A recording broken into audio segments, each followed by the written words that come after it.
संपूर्ण देश विदेशामध्ये श्रीराम प्राणप्रतिष्ठा सोहळा भक्तिभावाने साजरा होतोय।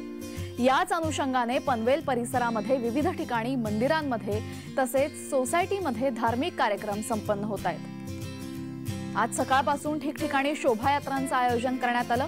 यात शोभायात्रांमध्ये सर्व राजकीय सामाजिक मंडळी, संस्था, सोसायटी, लहान थोर, महिला, ज्येष्ठ आणि पनवेलकर नागरिकांनी मोठ्या संख्येने सहभाग घेतला। शोभायात्रेत पुरुषांनी आणि महिलांनी पारंपरिक पोशाख परिधान केला होता। लहान मुलांनी श्रीराम, लक्ष्मण, सीता माता, हनुमान यांची वेशभूषा सादर केली। भजनी मंडळ, टाळ, पंखवाज, मृदुंग, ढोल, ढोलकीच्या तालात भगवा झेंडा खांद्यावर घेऊन रामनामाचा जयघोष करत पनवेलकर आनंद साजरा करत होते।